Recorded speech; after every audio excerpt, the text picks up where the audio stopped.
So I want to make things that I can do at scale. So I love coaching, but it doesn't help me get to scale. You don't have to read, you just have to learn. And I told my publisher, people don't remember what the 3 words are. And she said, no, people remember. I love who, when, why. Like, you just did it yourself. It's not called who, when, why, it's who, right? Hey, Evan, welcome. Thanks a lot, Tina. Good to be here. You got such energy going on, man. I'm on a trampoline, so that makes it easy for me. I know that you've got 4 books out. I've started your latest book, which is Built to Serve, which I love the name of that book. I was so attracted to the name. I got to tell you, the first 2 minutes that I started listening to it, I was like all in. I mean, I was completely captivated. So we're going to get to that. But before we get to that, okay, earlier, before you started writing books and before your YouTube channel, you had built a business. You were a venture capitalist, okay? And just tell us how you went from there into finding your purpose.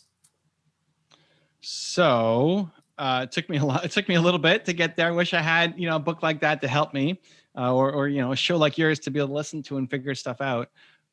For me, after I sold my business, I felt kind of lost. I didn't know what I wanted to do next. My business was everything. I woke up every day and worked on my business. And then it was sold. So I didn't know what to do the next day. I had money in my bank account for the first time, which is awesome, but you still want to feel like the work you're doing every day matters and means something. So I started saying yes to just everything, just whatever. Yes. Ballroom dancing. Yes. Massage training. Yes. Venture capital. Yes. Like whatever came to, like, I was Jim Carrey. Yes, man. Just like, I just don't want to be home all day having nothing to do. So yes. And the venture capital one stuck for a bit because I got some great mentorship from the 4 senior partners at the company. And I never learned about I never had to raise capital for my company. Right. We thought about it, but we sold our business before we ever had to raise. So that was cool to be able to learn how to raise money. Then I got asked to do some speaking. I was, 22 years old. So young entrepreneur, success story kind of thing. Got asked to speak at a bunch of events. And I thought I would share some of that and built a website that then became a giant content hub of 100,000 pages of content. And then started making YouTube videos to basically talk to 19-year-old Evan, because I'm a visual learner. Yes. I'd much rather, I want to see it. I'd much rather see it. Like I can't consume any audiobooks. I love that you're listening to my book. I read it myself. I insisted that I would read it myself, but I consume no audiobooks because audio is the worst way for me to learn. I need to have it in front of me to see it. And so I started making videos. Which is something I just want to stop you right there, because it was something I think was very important for my audience to hear, because, you had said you thought you weren't very smart because you didn't do well in school. And, everybody has different ways of learning. So that doesn't mean that you're not smart. You just figured out the best way for you to learn is through a video, right? So everybody is different, and people shouldn't shame themselves and think that they're not smart, especially, the younger generation that feel like they're not smart. So anyways, I just wanted to mention that. Go ahead. Yeah, I think if I could have learned in school from video, from YouTube, I would have done a lot better. Right. And I think, people often get lost in like the leaders are readers quote too, where you don't have to read, you just have to learn. Like leaders are learners. True. It just used to be the only way to learn was through reading books, but now there's podcasts, there's YouTube videos, there's a lot of other ways to learn, and almost everything that you want is available through your learning modality. So figuring that out is super important. Even the fact that I can see you here helps me. If this was audio only and I couldn't see your face, Tina, I'd be like, okay, just gotta really focus, because I'm focused on the word. It's just be really hard for me. So yeah, definitely. It's like judging a fish by its ability to climb a tree. It just doesn't make sense. Right. So yeah, I went into venture capital. I liked it, made it my website, started my YouTube channel to make visual content. I never thought that again, I didn't predict this is it. This is my 11-year plan. I know where YouTube is going. I know where I'm going to be positioned. Nobody was making it big on YouTube in 2009 when I first started my channel. There were no educational videos. It was stupid videos. It was man falls downstairs and cat scratches the ball or something. Like they were stupid meme videos. And here I was making long form YouTube content. It was the only place to put up visual content. So that's where I was. Mm-hmm. And I never paid attention to how many people watched the video or give it a thumbs up. In my first video, it took a year to get 3 comments. I remember, and one was like your sister, and one was like a friend, and one was my like older sister, mom. my mom, and then some stranger, some random dude. And I was always like, man, like somebody saw my video. How amazing is that? Right. Because I always focused on what I had and what I was doing instead of just focusing on what I wasn't doing, what I didn't have. Mm-hmm. So a lot of people, if you make a video and it gets 100 views, you'll think that's a failure. Like, oh, only 100 people saw that video. I kind of suck. I shouldn't do this anymore. Right. But if you're going to do a speaking gig at a local library or something, and 100 people showed up, you got to think about it that way. Yeah, be pumped out. You'd be freaking out. Like, oh my God, 100 people came to hear me talk. This is crazy. But that's what's happening on YouTube videos. 100 people, you just can't see them in front of you. And so I just always focused on, 100 people saw this. Wow, that's nuts. And just kind of keeps you more grounded. We've had 400 million or something views on the channel. I don't even know what that means. What, 2 million followers? Yeah, we're closing on 3 million subscribers and 400 million views. You have 3 million. Okay, so what I read you got to change that then. We're getting there. We're not there yet. We're like 2.7 or something. So we're on our way. Close enough. Round it up to the higher number. That's what I don't know what that means. I don't know what. That means people touch that, right? Yeah. But you saying that you listened to my book and right away the first couple sentences spoke to you, like that means something to me. Yeah. So it's always been, yes, the numbers are important because that lets you build a business. Mm-hmm. But emotionally, the thing that's always felt the most real or tangible has been the comments or the one-on-one feedback or the people saying how much your content had an impact on me. Like that's really what connects me to doing the work every day. Exactly. And that's what you talk about in your book. And that's really what I want to spend a lot of our time talking about, because you and I, first of all, our word is, I'm going through the exercise with you this morning. I think my words believe too, because, I went through and then I'm going, well, we're doing the same thing. We're both interviewing entrepreneurs. We both want people to help them find their purpose, because I know what a big struggle that was for me. Everybody thought I was just flaky. And I didn't want to work. And I'm like, it's much harder changing job after job after job than just staying with one job. Okay. First of all, the money's not there when you keep changing jobs, because you keep starting off at the bottom. Right. But I just knew that I was never driven by money. Never. I was always like, my purpose was always serving others and helping people. Okay. So that was one of my questions actually to you, was there's so many platforms that you can do this. Okay. So you write books, you have a YouTube channel, but you could also coach. You could also do courses. How did you narrow it down to YouTube channel and books only? I don't even know. Do you do courses? So I want to make things that I can do at scale. So I love coaching, but it doesn't help me get to scale. Exactly. That's exactly. Well, I am coaching, but that's exactly it. There's only so many hours in a day. So I'll do more free coaching. Like I do a daily show on my Instagram, which is basically free coaching, where I go live. I load my phone. I go live on Instagram, and then people join me. Mm-hmm. And today I had a guy from France who's trying to build a management consulting company and wanted to know how to brand himself. So we walked through some branding exercises, and that was my 25 minutes today. And it's free, right? He's people join me every day for free around the world, but it's to make content, right? So that other people can learn through his example. Right. So I could build a successful consulting coaching practice. Mm-hmm. It just doesn't feel big enough. I'd rather hit a lot of people in a consistently light way than 20 people in a really, really deep way. You know what? And that is exactly why I started my show. This is not my first show. This is my 4th show. And I started it 11 years ago, and it was on just locally on the NBC affiliate and everything else is and you know what? Let me tell you something. You say you're an introvert. Yeah. I'm an introvert extrovert. I don't know if you know that you can have both, but I'm like secretly happy when the party's canceled. Yeah. You know what I mean? But I am social. I can like, go into, but I really do. I'm a homebody for the most part, but that's exactly how I was too. I mean, it's like, that's why I created this channel. So let's talk about your book, because I haven't maybe halfway through. And I think that this is so important for people finding their purpose, because I think there's so many people that, especially now with COVID and everything else, are losing hope. They're getting depression, all this. I was when I was becoming an adult, it was all about, corporate America is like the safe place to be. Go work, for some place that, well, you'll get your benefits and all that. Okay. And entrepreneurs, I mean, I didn't really even know what an entrepreneur is. It didn't fit well with me. I didn't like all the structure and everything else. So, I think that everything has been taught backwards. It's like, go for the money. Okay.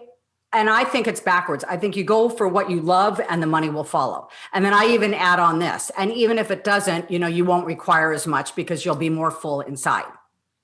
Right. So I think this is kind of like my message. I think this is what you're trying to get out, is to help people find their purpose. And through your book, this is an amazing avenue. Let's go through it's your who, your why, and your how. So can we talk about that a little bit? Yeah, sure. So Who I How is a 3-step process. And the book was actually originally called Who I How. Who I Have. Yeah. The title was Who I How. That was the title. But okay. then my publisher loved it. My agent loved it. I loved the Who I How. But then people weren't remembering it. And I told my publisher, people don't remember what the 3 words are. And she said, no, people remember. I love who, when, why. Like, you just did it yourself. It's not called who, when, why. It's who I have, right? And so we switched it. And I polled my reader group. I gave it advanced copies to 30 people in my circle to get feedback. And one of them said built to serve, because I write that in there, like humans are built to serve. And Absolutely. that became the title. Happy accidents that I guess happen through the process. So Who I How is the process. So who is your single most important core value? So I guide people through questions to figure that out, but you have one core value that's more important than all the others. When you figure that out, that will serve you for life. So mine is belief. Sounds like Tina's is belief too. Hey, I love it. And it's always something positive. I think humans are good. I've never doing this exercise with thousands of people. I've never had somebody's who be hate or death or something negative. It's always positive, which means we want to do good. We want to help. We want to serve. So why is there so much negativity in the system? Well, it's because there's a lot of pain in the system. When you've been in pain, did you always show up as your best self? Did you show up and do things that you were super proud of when you were hurting in a lot of pain? Right? Probably not, right? Like you come out and you do a lot of negative things sometimes. And so just understanding that can take a lot of the sting out of people's words. This isn't a bad person. This isn't a toxic person. They're just in a lot of pain. And we expect people who are in pain to lash out and do bad things. Anyway, once you figure out what that who is, that serves you for life. So if yours is believe, then now you know the kinds of people who you need on your team. If you're going to hire a video editor, it's great if they have all the skill sets of how to cut videos together, but they better love belief. They better be a person who likes belief. It doesn't necessarily have to be their who, but it's got to be pretty close. So now you know the kinds of people that you want to attract into your life. You know the message that you want to put out there to the world. It becomes the lens through which you see the world. And anytime that you're not happy, it's because there's a lack of belief somewhere. Lack of belief in yourself, lack of belief in the relationships around you, lack of belief in the team members that you've got, lack of belief in the projects that you've got going on. That leads to unhappiness. And so it's also a quick fix. We just need to have more belief in the system for us to be happy. And that's for anybody. Figure out your who. It gives you that roadmap for happiness for the rest of your life. It doesn't get old. Like that Tina will be 120 years old, still believing in other people. It's not going to be like, oh, this year I'm going to switch it to something else. Like, no, that's who you are. So who, why, how, that's the who. The why is your purpose, and your purpose comes from your pain. You don't have to go sit on a mountaintop for 20 years to meditate on what your purpose is. Your purpose is to help people who currently are who you used to be.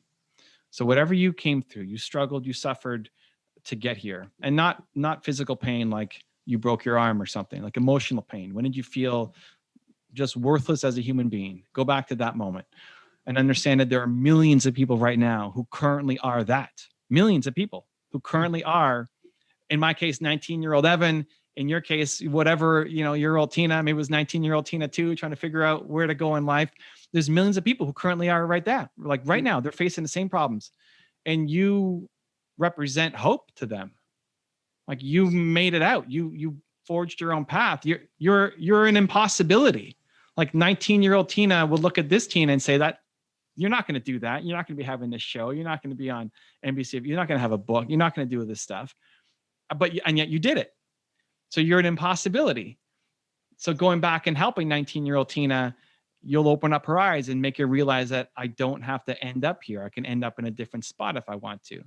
And then just recognizing that there are millions of 19-year-old Tinas around the world that you could help and will love to help. And so we are hardwired to serve. Serving hits the same part of your brain as having food and having sex. Like it's literally hardwired into you as a human. Mm-hmm.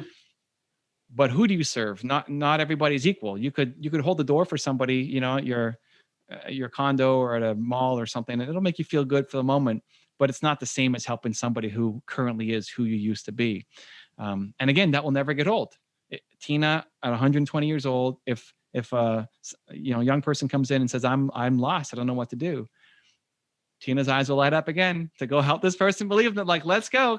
It will never get old. And so it's why I think those two are two of the most important exercises you can ever do in your life, because it serves you for life. It's not just a 2021 strategy. It's for the rest of your life. But it's who, how. So the last step is how. How you got out of it, how you got out of the hole that you are in is teachable. You might have tried a million different things to try to not feel so low on yourself. And most of them didn't work. But then you found 1, 2, 3 things that actually worked. That might have been a fluke for you, but now it's actually teachable for somebody else. You can show them the steps and they can get out of the hole faster. So once you've come out of the hole and you're climbing, it's natural that you want to serve and give back and help teach the secret so other people don't have to suffer as much as you suffered, right? How you do it might change, right? So, I learned through books. I modeled success through books. Now I'm doing it through videos. It's still the idea, because technology will change and over the years, but how you got out of the hole, that recipe is teachable to other people. And so I want people to figure out the who, why, how. That's the first 3/4 of the book. And then the last section, which you haven't gotten to yet, I guess, is around how to actually monetize it. Because I don't think people grow up with a healthy perspective on money. Some people, like you alluded to, think money is everything. And the next person coming in, that's my next purse. And that's she's my next suit, or she's my next car, or whatever. And money is everything. And there's other people, though, which I find a lot more in my community, who think money is the root of all evil. Right? Mm-hmm. But it's actually the love of money is the root of all evil, but it gets shortened to money is the root of all evil. And so you're afraid to make money, and you think money is bad, and you shouldn't make money. You have to make money. I think money needs to be, especially if you want to be an entrepreneur, money has to be in your top 5 list of priorities. It just can't be number 1. But it's not number 1,000 either. Like, you have to learn how to monetize and make money, because if you want to serve, if you're stuck in some job that you hate and you're only serving for free on the weekends and evenings, you're limited to how much you can help. But if you can turn this into a full-time business and then hire people on your team, and now you've got 10, 20, 100 people working for you, all aligned to this mission that you're on to save people, right? Imagine the impact you can have because you learned how to make money. It just can't be number 1. So the last section of the book talks about how to turn those ideas you got, that passion you got, the big heart, into something that can actually serve the world, but also make you money. Right. Exactly. And, I think that this is just so on point. The first one, your who, you said, like, when you're feeling, for me, for example, I had that like last week. I was feeling like depressed. I was feeling defeated. I was feeling a little bit, irritable. And it was because I was not in alignment with my belief in one area of my life. And it's like, because often when you feel like this, I was sharing this with a client today. I said, often when you feel like that, you feel alone. You feel like, oh my God, something's wrong with me. Everybody has that to a certain degree, but this really helps you through it, because if you become aware of this, then you can set yourself back in alignment and say, you know, what is it I need to get back into, to get into doing, to get back in that flow, right? Otherwise you're kind of cut off. And I believe the longer that you're there, the longer it is easier to stay there. And, you know, I love what you say too about people that, you know, are in that place. You know, it's I believe we're all here to help each other rise up. And, you know, with money, for example, I just think it just brings out more of who you are. I'm sorry, if you're a jerk and you get money, you're going to be more of a jerk. If you're a good person, you get money, you're going to, you know, help other people. I mean, through this show, the people that have come forward and like agreed to be on my show, it's just blown my mind in the last couple of months, because I'm going, wow, you know, that was easy. And everybody, the most successful people that have been on this show are the most willing to serve and be available, not at any price, just to be of service, which I think that if we just narrow it down today is, you know, I think get out of your own way and be of service. If you're feeling envious, jealous, depressed, angry, frustrated, defeat, any of those things, you know, just get into movement, be of service. And, you know, it's because that's really what you just said. That's really what we're hardwired to be. And, so anyways, I just want to thank you so much. Every day you said that's on for free, but is it a certain time every day, Evan? For my coaching? Yes. Yeah. So I go live on Instagram 5 days a week, Monday to Friday, 2 p.m. Eastern. Okay. So it's and 12, I bring 12 PST. people in. Yeah. I bring people in and I just, hey, how can I help?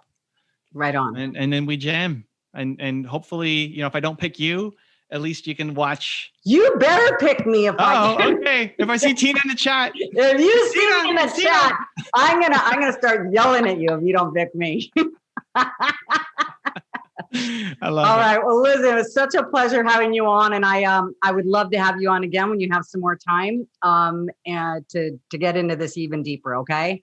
Thank you, Tina. I appreciate you. Thank you. I appreciate you too. If you want to see another awesome interview I did, check the video right there next to me. I think you'll enjoy it. Continue to believe, and I'll see you there.